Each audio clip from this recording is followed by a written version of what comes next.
¿Cristina es una presidenta de facto? ¿Por qué está tan descolocado, tan descolorido, tan confundido el presidente de la Nación, Alberto Fernández? Cristina acaba de dar o está a punto de dar un golpe a la Corte Suprema de Justicia. Yo a veces escucho a mucha gente hablar y parece que no hay crisis mundial. Parece que los problemas de la Argentina son meramente locales. La solución real y genuina a esto constituye producir más en el país y reemplazar muchos productos que importamos y tenemos capacidad productiva para hacerla. Estamos al gobierno venezolano a cooperar plenamente con todos los mecanismos de este Consejo y a implementar las recomendaciones hechas por la alta comisionada en sus informes. Yo tengo una mirada muy crítica de la CGT porque siempre ha resuelto todos los pedidos que le hacen los gobiernos de turno. Estamos una CGT más representativa de los trabajadores y no tanto de los intereses de las patronales. ¿Estás a la altura para ser el canciller de este momento? ¿Cuál es la experiencia en la política internacional? Las dos, con Chicana y me encanta. Con Chicana no tengo, hay tres, me encanta con Chicana y sin Chicana. Tengo como 10 centímetros más que Forlí.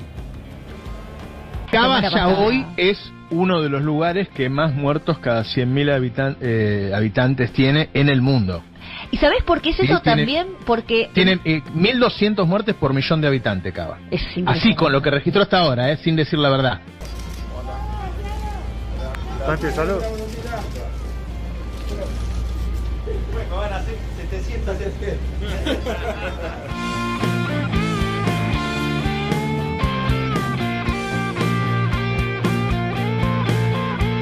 Buenas tardes a todas y a todos, bienvenidos a una nueva edición de Altadata, el lugar donde te enterás todo lo que pasa en un toque. ¿Cuántos muertos por coronavirus esconde la ciudad de Buenos Aires? ¿Cuántos faltan contar?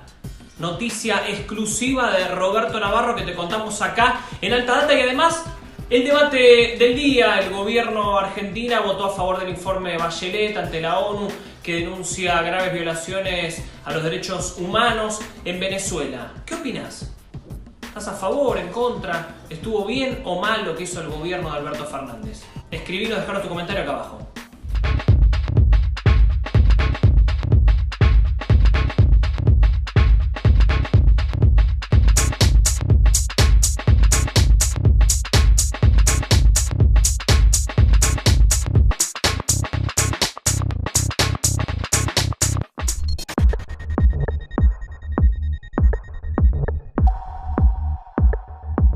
El gobierno argentino de Alberto Fernández, a través de su canciller Felipe Solá, respaldó el informe Bachelet sobre la situación en Venezuela. Estamos al gobierno venezolano a cooperar plenamente con todos los mecanismos de este Consejo y a implementar las recomendaciones hechas por la alta comisionada en sus informes, así como con su llamado a que conduzca investigaciones prontas, exhaustivas, independientes, imparciales y transparentes sobre las alegaciones de violaciones a los derechos humanos, lleve a los perpetradores ante la justicia y garantice una reparación adecuada a las víctimas. Por lo expuesto, la Argentina procederá a votar en abstención el presente proyecto de resolución. Muchas gracias.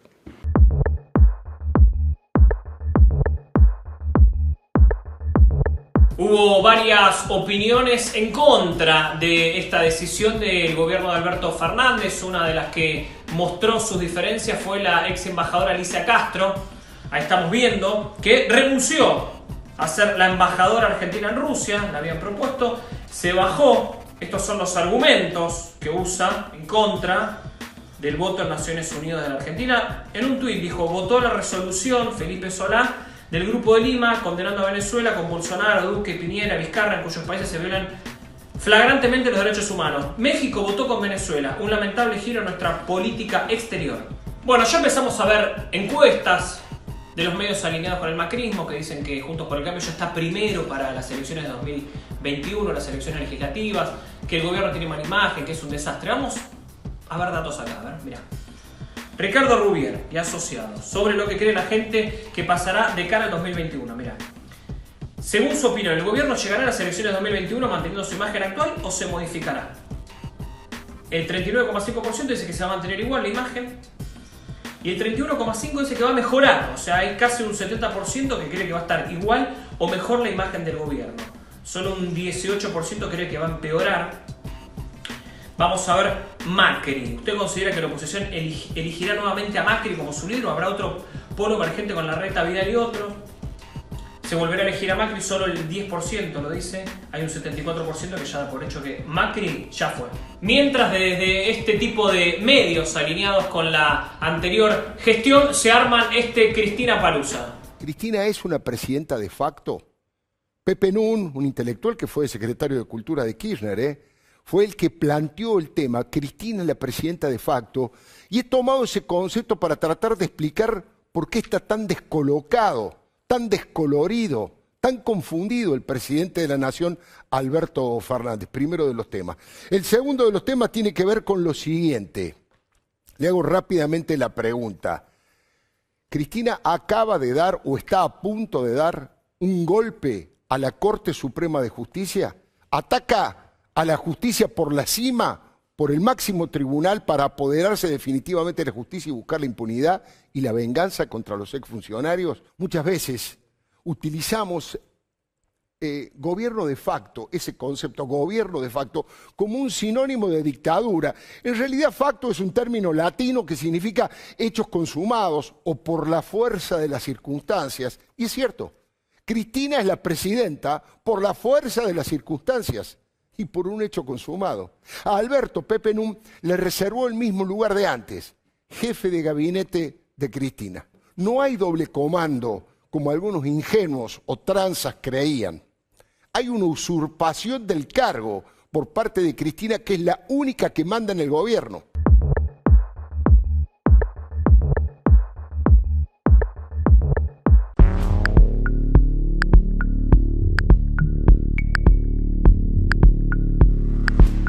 Las cifras del día en Argentina, los contagios ya superan los 820.000. Ayer hubo más de 14.700. Las muertes ya son más de 21.800. Ayer hubo 359. Y los recuperados ya llegan a 660.272.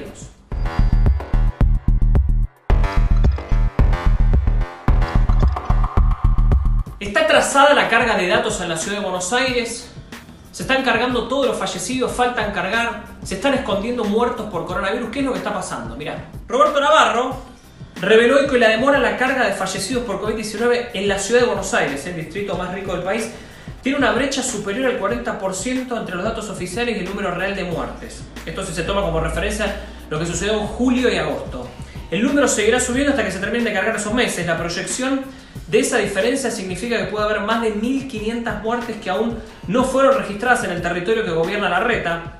El número surge del cálculo que hizo el director del Instituto de Cálculo de la Facultad de Ciencias Exactas de la UBA, el matemático Guillermo Durán, junto a su colega Rodrigo Maidana de la Universidad de La Plata, comparando la cantidad de muertes acumuladas según los reportes oficiales de determinado día y la cantidad de muertes acumuladas para ese mismo día, sumando los datos que se incorporaron hasta el 2 de octubre. Mira, escucharon a Navarro. Todos los gobernadores tienen el mismo problema, ¿no? El sistema de carga de fallecimientos en Argentina tarda mucho tiempo, siempre. De hecho, si yo te pido cuántos fallecimientos hubo en Argentina en el 2019, no existe ese número, ¿sí? Entonces, ¿qué hizo? Como hay una pandemia, organizó Axel un sistema para que se lo diera más rápido. El día que los tuvo, se presentó ante la población y dijo, miren, logré ponerlos al día, los fallecimientos por COVID son estos. Larreta dijo, no, yo los tenía al día. Y ahora los va metiendo de a poco sin que nadie se dé cuenta. Bueno, nosotros sí nos dimos cuenta. Cava ya hoy es uno de los lugares que más muertos cada 100.000 habitantes tiene en el mundo. ¿Y sabés por qué es eso también? Porque tiene 1.200 muertes por millón de habitantes, Cava. Claro, es así con lo que registró hasta ahora, sin decir la verdad. Y esta no es la única manipulación de la información que está habiendo en la ciudad de Buenos Aires. También suceden otras cosas. Vamos a sacarle el manto a Larreta con este informe especial acá en Alta Data. Mirá. Aquí en la ciudad de Buenos Aires, con la reapertura, por lo menos en las veredas, de bares y restaurantes. Pero ahora también puede haber mesas y servicio de mesas, con la posibilidad de juntarte con algunos amigos al aire libre. Eso va a ser a partir de hoy en la ciudad de Buenos Aires. Desde anoche se podía salir a correr, pero lo hicieron todos juntos en la ciudad de Buenos Aires. Si no fuera por el personal de limpieza estaríamos más expuestos, los bioquímicos, los enfermeros, los camilleros. todos o somos un grupo? Mira, escucho a alguien gritar que es todo mentira. Te juro que digo, listo, chicos, hagan lo que quieran. Hagan lo que quieran. Duele un montón que la gente diga que esto es una mentira. Polémica que se encendió en la ciudad de Buenos Aires cuando Horacio Rodríguez Larreta, el jefe de gobierno porteño, anunció que más de 5.000 chicos porteños van a retomar las actividades presenciales después del 7 de septiembre. Los médicos, enfermeros, kinesiólogos y otros miembros de la comunidad de la terapia intensiva sentimos que estamos perdiendo la batalla. Sentimos que los recursos para salvar a los pacientes con coronavirus están agotando. No podemos acompañar más aperturas. Hoy reabren los hoteles en la ciudad de Buenos Aires. No hay otra herramienta más que el aislamiento. Y en mi opinión, la apertura es una invitación al desmadre.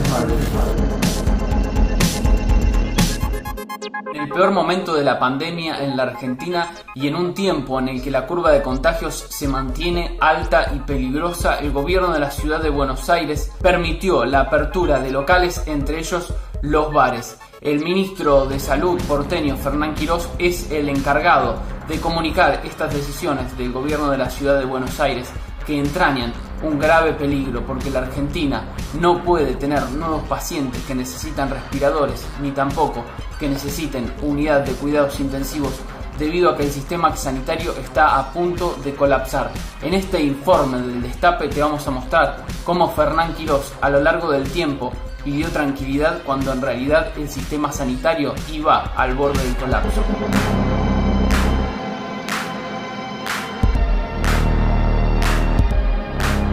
El 9 de mayo el ministro Fernán Quirós daba una entrevista en Radio Mitre donde decía que la ciudad de Buenos Aires ingresaría a una curva de contagios absolutamente controlada. Ese día la ciudad de Buenos Aires se convertía en el distrito de la Argentina con más casos. En las últimas 24 horas había tenido 399 contagios y acumulaba desde el inicio de la pandemia más de 7.300 contagios. Estos últimos 3 o 4 días ha estado más estabilizado y estaremos viendo los próximos días a ver cómo sigue. El 22 de junio la ciudad de Buenos Aires tenía 1.024 contagios en las últimas 24 horas. Si lo comparamos con la fecha anterior que mostramos en el tape de mayo pasado, el crecimiento en contagios diarios aumentaba un 156%.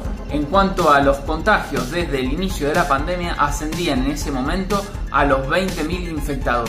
Sin embargo, había que mantener el relato y para eso estaban las conferencias de prensa. La cantidad de personas que un enfermo hoy contagia para adelante es un aumento relativamente contenido. El 1 de julio la ciudad de Buenos Aires tenía 841 contagios en las últimas horas y acumulaba desde el inicio de la pandemia 27.944 casos. Pero había que mantener el relato y para eso estaban las conferencias de prensa. Aquí pueden ver la curva de casos diarios en la ciudad y debajo en amarillo la curva de casos fallecidos. Como podrán ver, hemos tenido cierto nivel de estabilidad de los casos en los últimos 7-8 días que se puede ver ahí fácilmente en la curva. Llegamos al 13 de julio. Ese día la ciudad de Buenos Aires contabilizaba en las últimas 24 horas 841 nuevos contagios y desde el inicio de la pandemia contabilizaba en total 39.195 contagiados. Sin embargo, para Quirós no había nada por qué alertarse. Hay una evidente estabilización de los datos y de los casos por día, con más y menos, como siempre ocurre en esta epidemia, pero hay una estabilización evidente de los datos que seguiremos viendo estos días para confirmar efectivamente cómo evolucionamos. Allá por el 8 de julio, el ministro porteño Fernán Quirós le daba una entrevista en Radio Mitre a Marcelo Bonelli. En la nota decía que había datos que mostraban que la curva de contagios en la ciudad de Buenos Aires iba en un claro descenso. Ese día la ciudad de Buenos Aires tuvo 1.105 nuevos contagiados y tenía desde el inicio de la pandemia 44.498 contagiados. Si se compara ese día, el 8 de julio, con la fecha que mostramos en el tape anterior, el aumento de casos había sido del 28%. En la ciudad se ha terminado o se ha planchado o se ha horizontalizado. Tenemos la misma cantidad de casos hace 20 días. Eso es una muy buena noticia y si seguimos sosteniendo los comportamientos sociales que debemos sostener, probablemente las próximas 2 a 4 semanas empecemos a desandar y empezaremos a ver un escenario muy diferente para adelante. Esta vez en conferencia de prensa y esta vez el 20 de julio, Quirós decía que en unas semanas las cosas se iban a ir acomodando. Es una curva que se ve que la cantidad de casos cotidianos lleva varias semanas más o menos estable. El 27 de julio la ciudad de Buenos Aires tenía en un día 1.059 nuevos contagiados y desde el inicio de la pandemia acumulaba 55.046. Sin embargo, el gobierno porteño no paraba de hacer aperturas. Desde aquella semana donde habían aumentado significativamente los casos, los números por día están relativamente estables. El 10 de agosto la ciudad de Buenos Aires tenía 870 nuevos contagiados en las últimas 24 horas y acumulaba desde el inicio de la pandemia 70.056 casos positivos. El 10 de agosto faltaban solo 7 días para que se cumpla la llamada madurez de la curva. Sin embargo, el show debía continuar. Cuando ustedes ven los datos de la ciudad, pueden ver que llevamos varias semanas, fíjense allí, llevamos varias semanas que la curva no tiene una forma de ascenso exponencial. Ahí se ve con toda claridad. Entonces, eso denota que es una curva que está en transición. Llevará una semana más, una semana menos, no me gusta hablar de número. Pero sí claramente tenemos una curva en transición que está madurada, que no tiene un ascenso exponencial como tienen las curvas cuando están activadas. El 17 de agosto la ciudad de Buenos Aires tenía 710 nuevos contagiados y acumulaba desde el inicio de la pandemia 78.201 infectados. Cabe destacar que ese día fue feriado y los días no laborales habitualmente se comunican menos contagiados porque se hacen menos testeos. Este diagnóstico positivo coincidía con que el 17 de agosto el macrismo había convocado a una marcha contra la reforma judicial. En la última semana evidentemente hemos tenido una tendencia a la disminución de los casos en la ciudad. El 21 de agosto se dio un salto importante en la cantidad de infectados diarios que llegó a 1.178 casos en solo 24 horas. De esta forma los contagios, en total desde el inicio de la pandemia, llegaban aquel día a los 82.805 casos. Sin embargo, había que dar tranquilidad al vecino porteño. Luego de aquella semana del día 7 de agosto, hemos tenido un descenso lento pero progresivo de los casos cotidianos. El 26 de agosto la ciudad de Buenos Aires protagonizaba nuevamente un nuevo salto en los contagios diarios que llegaban a 1.568 casos y alcanzaban de esta forma los 89.000 infectados desde el inicio de la pandemia. Habían pasado ya 10 días de aquel día en que Fernán Quirós había vaticinado la caída de los contagios en la ciudad de Buenos Aires y el amesetamiento de la curva. Sin embargo, las cosas pueden fallar, ¿no? Como ustedes pueden ver ahí en la curva, lo que venimos diciendo, que luego de esa semana del 3, 4 y 5 de agosto que hemos tenido la mayor cantidad de casos o el pico de casos en nuestra curva, tendemos una tendencia leve pero sostenida hacia el descenso de casos cotidianos. Del otro lado de la General Paz estaba el gobernador bonaerense Axel Kicillof, que intentaba hacer comprender a la comunidad lo peligroso que eran las decisiones que tomaba el gobierno de la ciudad de Buenos Aires y alertaba que no estaban de acuerdo en aceptar ni tampoco en colaborar con las medidas de apertura que tomaba el gobierno porteño en medio de la escalada de contagios por coronavirus. Es un error abrir prematuramente. Es un error abrir de más. Es un error. Más allá de la discusión acerca del aumento en la curva de los contagios en la ciudad de Buenos Aires, el verdadero problema es que los funcionarios porteños parecen vivir en una isla cuando en realidad son parte del área metropolitana de Buenos Aires, es decir, la región del país con mayor número de contagios y de muertes. La ciudad de Buenos Aires es un vector de contagio y es responsable en parte de que se haya llevado el coronavirus a ciertas regiones del país que estaban libres de la pandemia. Por eso el relato de la ciudad de Buenos Aires conciliador y complaciente con los vecinos que piden una apertura es en realidad una puesta en riesgo de la seguridad sanitaria de toda la Argentina. Solo le pedimos a la sociedad que reflexione, que cumpla con 3 simples pero importantes medidas, recomendadas científicamente. Distanciamiento social, permanecer a más de 1,5 metros, uso de tapabocas cubriendo nariz y boca, lavado frecuente de manos, con agua, jabón o alcohol en gel, no aglomerarse, no hacer fiestas, no desafiar al virus porque el virus nos está ganando. El personal sanitario está colapsado, los intensivistas estamos colapsados, el sistema de salud está al borde del colapso. Nosotros queremos ganarle al virus, necesitamos que la sociedad toda nos ayude porque no podemos solos. Por favor, ayúdanos, quédate en tu casa, ayúdanos a disminuir el ingreso de pacientes. No queremos que seas el próximo paciente en nuestra terapia intensiva.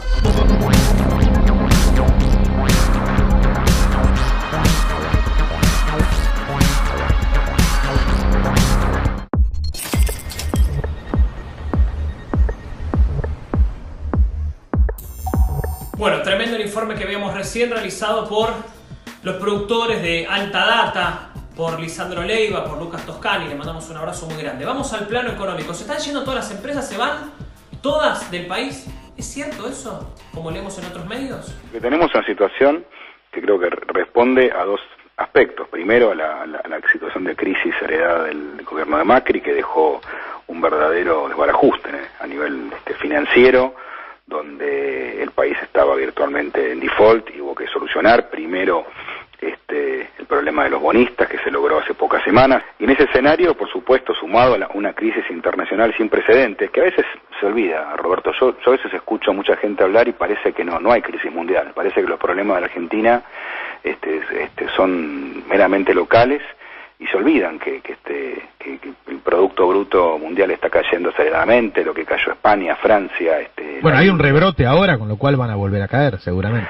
Por eso digo, me parece que a veces hay un análisis que es demasiado folclórico, demasiado ombliguista. Ahora bien, la solución real, genuina a esto constituye, primero, producir más en el país y reemplazar muchos productos que importamos, y tenemos capacidad productiva para hacerla. Lo que necesitábamos era esto, una política industrial activa, señales claras al empresario industrial, y que esto esté generando, como está ocurriendo, diferentes inversiones en diferentes sectores que además contradicen por completo esta idea falsa, de noticia falsa que han querido instalar en las últimas semanas de el éxodo de empresas, que es una mentira, es una noticia falsa, donde han querido tomar de uno o 2 casos puntuales, en muchos casos vinculados a la crisis internacional o a reestructuraciones internacionales, y de eso agarrar e inventar una falsa noticia de que hay un éxodo masivo de empresas que huían de la Argentina. Ante este panorama difícil para los trabajadores, ya se empieza a sacudir lo que es la cúpula de la CGT. Yo tengo una mirada muy crítica de la CGT porque siempre ha resuelto todos los pedidos que le hacen los gobiernos de turno. Es decir, todos los pedidos de las patronales y del gobierno lo han aceptado sin siquiera tener ningún tipo de negociación y sin siquiera darnos la posibilidad a los secretarios generales nacionales que podamos dar nuestro punto de vista. Me parece que en ese sentido nosotros necesitamos una CGT más democrática y represente los intereses de los trabajadores, porque los trabajadores ya venían mal de 4 años del macrismo, y después con lo de la pandemia empeoró aún más la situación. Entonces me parece que en ese sentido necesitamos una CGT más representativa de los trabajadores y no tanto de los intereses de las patronales. A los dirigentes de la CGT no le importa la opinión de nadie, solamente la opinión de los que ellos se sientan a la mesa y le dicen todo que sí. Tenemos más información, claro que sí, vamos con 3 al toque, 3 noticias que lees en el destapeweb.com. Arrancamos con la número 3. Ahí estamos viendo, Alberto Fernández y Agustín Rossi presentan una inversión histórica para las Fuerzas Armadas. A través de una inversión de $400 millones en 2021, el gobierno busca potenciar la industria para la defensa y generar 15.000 puestos de trabajo. Número 2. El rock de luto. Murió Eddie Van Halen a los 65 años. Legendario guitarrista, fue fundador de la banda emblema de hard rock estadounidense Van Halen. Falleció luego de una batalla incansable contra el cáncer. Y la número 1. Paritaria 2020. Provincia de Buenos Aires se acordó con los estatales. La última propuesta fue el 14% en general y supera los 25 puntos en los sueldos más bajos. ATE y UPCN, los gremios mayoritarios, aceptaron el ofrecimiento a última hora del martes. Gracias a todos por acompañarnos. Tenemos comentarios, elegimos uno, como siempre, todos los que nos dejan, los cientos de comentarios, elegimos este que ves acá. Javier Alejandro nos dice: hasta a los terraplanistas las teorías de Carnota les parecen demasiado. La contraseña de Macri de Netflix es reposera. Bueno, bien, ¿se acuerdan, no? La consigna de ayer, ¿cuál creías que era la contraseña de Netflix del expresidente Mauricio Macri? Bueno, gracias por acompañarnos. Nosotros nos vemos mañana, como siempre, como todos los días de lunes a viernes, a partir de las 18:30 estamos acá, en Alta Data. Huele a cerdo. Por eso algunos de los míticos, de los más pulenta, de los falsificadores de billetes estadounidenses, les untaban grasa de cerdo. Lo que nunca podían alcanzar era el nivel de crocancia. Este sonidito que hace. Lo crocante de $1.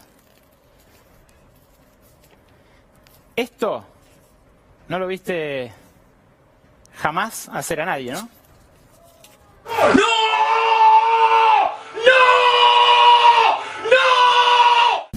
Clarín ya fue, TN ya fue, La Nación también. Apoyemos a los medios que resistieron estos 4 años de Macri. Dale like al video, además déjanos un comentario, así este programa le llega a todo el mundo.